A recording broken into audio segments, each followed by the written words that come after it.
Komatireddy brothers ఇవాళ బీఆర్ఎస్ని target చేశారు. తెలంగాణను అప్పుల పాలు చేశారని బీఆర్ఎస్ శ్వేతపత్రంపై మంత్రి కోమటిరెడ్డి కౌంటర్ ఇచ్చారు.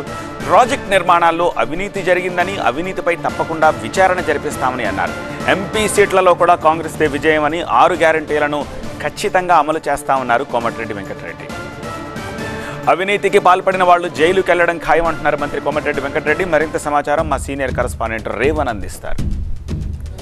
రాష్ట్ర ఆర్థిక పరిస్థితిపై కాంగ్రెస్ ప్రభుత్వం విడుదల చేసిన శ్వేతపత్రానికి కౌంటర్గా బీఆర్ఎస్ కూడా శ్వేతపత్రాన్ని విడుదల చేసింది. దీనిపై మాట్లాడడానికి మంత్రి కోమటిరెడ్డి వెంకటరెడ్డి ఉన్నారు. చెప్పండి, కేటీఆర్ విడుదల చేసినటువంటి శ్వేతపత్రాన్ని ఎట్లా చూస్తారు మీరు? శ్వేతపత్రం అంటే ఆయన మొన్నటి వరకు వాళ్ళ ఆఫీసర్సు, వాళ్ళ ప్రిన్సిపల్ సెక్రటరీ వాళ్ళు ఉన్న రిపోర్టే మేము బయట పెట్టాము. పెట్టిన దాన్ని మేము కొత్తగా తయారు చేయలే కదా, అధికారంలో వాళ్ళు ఉన్నది బయట పెట్టాము. దానికి సమాధానం ఇచ్చుకోవాలి. మొత్తం కూడా ఇష్టం వచ్చినట్టు మాట్లాడి ఇవాళ మొత్తం సివిల్ సప్లైస్ 80,000 కోట్లు, ఇరిగేషన్ డాఫ్లో కోట్ల అవినీతి, మేడిగడ్డ బ్యారేజ్ కూలిపోయింది, సమాధానం లేదు. ఒకవైపు ఈరోజు ట్రాన్స్కోజల్ చూస్తే 65,000 కోట్ల 75,000 కోట్ల అప్పులతో పాటు యాదాద్రి మాటలో 1,000 కోట్ల స్కాము 3-4 నెలలు సిట్టింగ్ జడ్జితో రిపోర్ట్ వస్తుంది. తినని డిపార్ట్మెంటు లేదు, జీతాలు ఇచ్చే పరిస్థితి లేదు. మేము జనవరి మాసంకి వెళ్ళి 5వ తారీఖులోపు జీతాలు ఇవ్వాలని ప్రయత్నం చేస్తున్నాము. 20 రోజులనే మేము చెప్పిన హామీలలో 2 అమలు చేసినాము.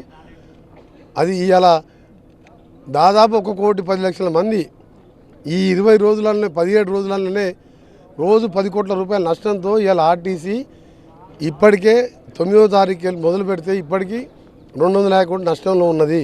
అంటే మీ పథకాలు ఎలా ఉన్నప్పటికీ కూడా కేవలం శ్వేతపత్రం అయితే పూర్తిగా తప్పుల తడకలాగా ఉంది. కేవలం మా ప్రభుత్వం ఏదైతే బీఆర్ఎస్ ప్రభుత్వం మీద బురద జల్లే ప్రయత్నం మాత్రం కాంగ్రెస్ చేసిందని చెప్పి కేటీఆర్ విమర్శిస్తారు. బీఆర్ఎస్ ప్రభుత్వం అనేది లేదు, బీఆర్ఎస్ పార్టీ అనేది ఇక లేదు. అది 4 ముక్కలు అవుతుందా 3 ముక్కలు అవుతుందా ఎవరికి తెలియదు. ఆయన చేసిన, మీరు ఎంప్లాయీస్ని అడగండి, ఈ టీవీ వాళ్ళు గడుకోసారి మాతో అడుగుడు కాదు.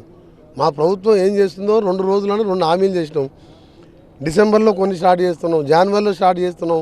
100 రోజుల సమయం ఉన్నా మేము ఎందుకంటే ప్రజాపాలన రేపు డిసెంబర్ 28కి వెళ్ళి జనవరి 6వ తారీఖు వరకు ఇండ్ల మీద కానీ, రేషన్ కార్డుల మీద కానీ, ఆరోగ్యశ్రీ మీద కానీ మేము గ్రామ సభలు నిర్వహించి అప్లికేషన్ స్వీకరించి పేద ప్రజలకు న్యాయంగా అర్హులైన వారికి పథకాలు చేర్చే విధంగా ఆఫీసర్తో రివ్యూ పెడుతున్నాం. ఆరోగ్యశ్రీ కరోనాలు ఇవ్వలే, ఇవాళ 10,000 లక్షలు. ఇప్పుడే డాక్టర్స్ కొంత నన్ను కలుస్తానికి వచ్చింది నల్గొండ వాళ్ళు. ఏం డాక్టర్ సార్ ఆరోగ్యశ్రీ అంటే వచ్చింది సార్ 10 లక్షల వరకు అని. నల్గొండలో కూడా 10 లక్షల వరకు ఫ్రీగా ఒక పేదవాడు వైద్యం చేసుకొని కార్డు చూపించి పోతున్నాం. ఎప్పుడైనా ఆలోచన వచ్చింది ఆ కేసీఆర్ కుటుంబానికి, అల్లునికి, కొడుకు, బిడ్డకు 1 లక్షల కోట్లు దోసుకున్నారు. పేదవాడు రోగం వస్తే చచ్చిపోయిన అప్పుల పాలైనరు. అది కాంగ్రెస్ పార్టీ పాలన అంటే, ఇందిరమ్మ పాలన అంటే అది మార్క్ పాలన. రాబో కాలంలో మా స్కీములు చూస్తారు. రాబోయే 2 సంవత్సరాల్లో టీఆర్ఎస్ పార్టీ అనేది ఉండదు. కాంగ్రెస్ పార్టీ 20 ఏళ్ళు అధికారంలో ఉండబోతుంది.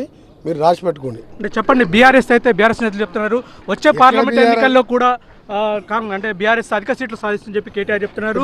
తమ ప్రధాన పార్టీ ప్రత్యర్థి మాత్రం బీజేపీగానే ఉంటుందని చెప్పి కేటీఆర్ అంటున్నారు. మా మంత్రుల సేవలు అడగమని చెప్పి నామినేషన్ వేస్తే 60,000తో గెలిచిండు. పార్టీ తుంగతుర్తి ఎవరిది? జగదీష్ రెడ్డి సొంతం కాన్స్టిట్యున్సీ.